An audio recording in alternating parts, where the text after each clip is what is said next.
It's everybody's favourite gacha, which I've got to say, right, I actually like Stella Sora. I've started playing it a bit more regularly again. I just completed the entirety of the new event. It's fun, but there's really not much to it, and they do the age-old thing of staggering the access to the stages, which I never really enjoy, because what it is them saying is, we want retention, but we don't have a massive amount of content here, so we're going to stall your access to stages. But it's pretty straightforward, standard stuff, right? But I actually quite like the gameplay of Stella Sora. Made a couple of videos on the launch, obviously, about the elephant in the room, which is the gacha. And once again, Yostar have responded, and that big-ass elephant is just getting ignored. They're sliding past it, right? They don't care about the elephant, because even after playing more of the game now, I still do think there's an imbalance in the economy in regards to how many pulls you get in game, and I have got terrible luck in the gacha, right? It's just, it feels like it's taking me ages to get characters. That being said, I did get Shia, and this is going to talk about Shia actually, because she's fucking broken. She's actually broken, and there's some tech you can do with like, holding a dodge. Like, I think I think it stops interrupting, it stops the dodge interrupting your basics, so like, you can stack damage, like, really, like, high, apparently. Basically, a zero copy, Shia is, like, better than a fully duped Chitose, which is kind of crazy, because, she's actually kind of powerful as well. So, there's a little bit of a worry about that, right? But apparently, they're not going to be adjusting the game around her, but she's just going to end up probably being, like, meta for ages. So, I guess if you want to be part of the meta, probably try and get Shia right away. Not saying spend money on this game though, because it's fucking expensive. But anyway, let's look at this post from Yostar then, Stella Sora. Dear Tyrant, we would like to take this opportunity to explain the existing issues currently present in the game. We're not going to talk about the gacha though, as well as our future improvement plans. We sincerely apologise for any concern and inconvenience this has caused. Please view the images for details. To show our appreciation, we've sent you 10 Cerulean tickets in via game. Is that the standard ones now? I can't remember if that's standard pulls or limited pulls. I can't remember. I think it is the limited, right? Okay, so current game issues and planned improvements. So thank you for your continued support to Stella Sora. It's been nearly 3 weeks since the official launch, and during this time, we've received lots of feedback. We've decided to ignore one crucial part of that feedback, though, which I think it's safe to say now. We might get more pulls just through events now. The in-game economy is not getting adjusted. Price is not getting adjusted. Maybe we'll get some better packs in the future. Who knows, right? And suggestions from players. We truly appreciate everyone's enthusiasm for the game and want to express our heartfelt gratitude. Recently, players have raised concerns about unclear descriptions, a lack of user-friendly features, and game balance issues. We sincerely apologise for any negative impact these may have had on your gaming experience. We'd like to take this opportunity to address these issues and share our plans for future improvements. Alright then, let's have a look then.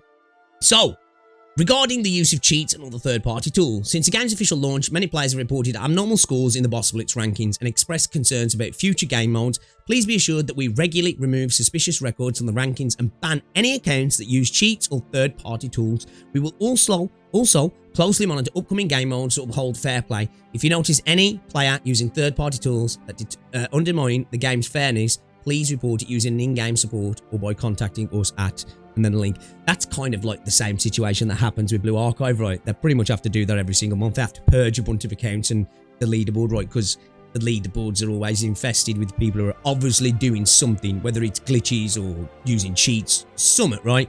You know, it's a regular thing. So, regarding the issue of boss enemies resilience break status, we have identified an issue where certain boss enemies do not properly enter resilience break status after receiving damage. We have confirmed this problem internally, and a fix is currently in progress due to ongoing events like Boss Blitz, which feature rankings. We plan to implement the fix before the start of the new Boss Blitz event in December to ensure fairness for all players. Regarding unclear descriptions in Ascension game mode, thanks to your feedback, we have realised that some descriptions in Monolith researchers as potential boost and Radiant Miracle don't accurately reflect the in-game system. Look, this is a regular thing with gacha games, right? Localization issues, grammar issues, spelling mistakes. I get it, right? But it's not the end of the world. It's usually things that get fixed. Well, not all the time. Some games still have issues like that years later, but it's a common occurrence, right? I think Localization is definitely an issue with quite a few gacha games, actually. Specifically, they currently leave out the maximum number of times their effects can be activated. We apologize for not addressing this sooner. For any confusion it may have caused, in the future update, we'll add the missing details and make further improvements to related descriptions. You'll be able to check the updated information in the Monolith research to better plan your Ascension progress. Ascension is a core part of Stellasaura's gameplay, and we'll continue to listen to your feedback and keep improving your experience. Regarding Shia's mechanics, as I say, as I'm aware, I think it's like you can hold the dodge, and then I think you do something like hold, dodge, and release. So basically, your basic attack just keeps on going, and I think it like your damage just starts to stack to ridiculous amounts using Shia, and it wasn't intended, obviously. I don't think they're going to change it, because obviously once you start messing around with characters' kits after the release, it can start to cause issues, can't it? So let's have a look at this then. We've received a lot of questions about Shia's mechanics. In some cases, having Shia as your main tracker can result in damage outcomes that exceed our original intentions. We're glad to see players actively sharing builds and discussing strategies. After careful consideration, our team has decided not to make any adjustments to Shia's mechanics or stats. We truly appreciate the effort players put into finding optimal builds and team comps. Your discovery shows dedication, creativity, and a real passion for the game. Also, we'd like to clarify that the phenomena in question occur only under the current game environment and specific combat conditions and may not be consistently reproduced in future content. Okay then, so they're basically saying it could potentially phased out by certain specific instances that you're encountering. Okay, looking ahead, the difficulty of upcoming gameplay modes will not be tuned around Shia's current capabilities, which is good to hear, right? That is good to hear, because that's them saying basically, we've power crept the fuck out of everybody with this character, and we didn't mean to. So we're not going to make the game relate to that, because at the end of the day, a character that's super powerful, right?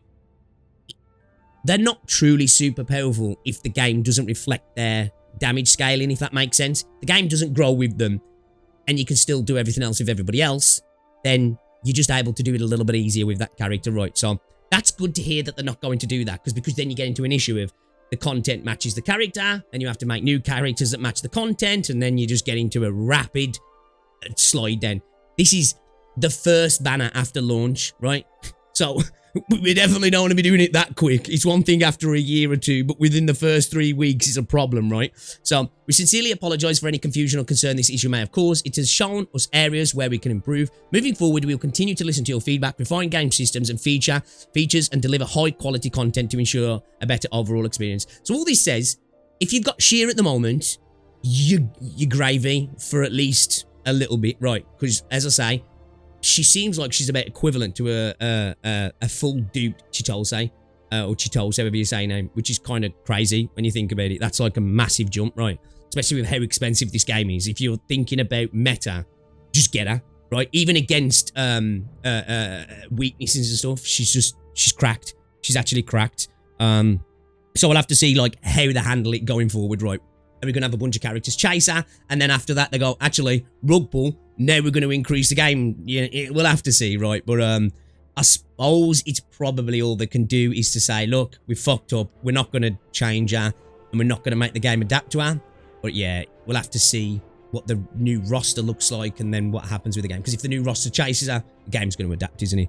Regarding the design of limited time event, following the release of the first limited time event, Daring Adventure, the Ghost Ship Haunts the Deep, we received numerous feedback from players regarding the event's reward design and the stage unlocking methods in the current version. The pacing of stage unlocks and the way features rewards are distributed was not clear, which affected the overall event experience. See, for me, it wasn't so much that it wasn't clear. I don't like events that really are quite anorexic, and then the way they make it look like it's bigger is through just like stalling the stages over days. Like you know, you can't come back until 19 hours, which I know a lot of games do it, but like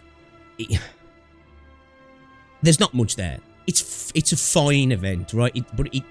I think post-launch we probably should have got something a little bit more grand, right? I think probably a little bit more grand, but it's not the worst thing in the world for me personally, because this is one of those games where I'll just hop in and have a little bit of fun usually before I go to bed, and then I bounce. Like it's not the game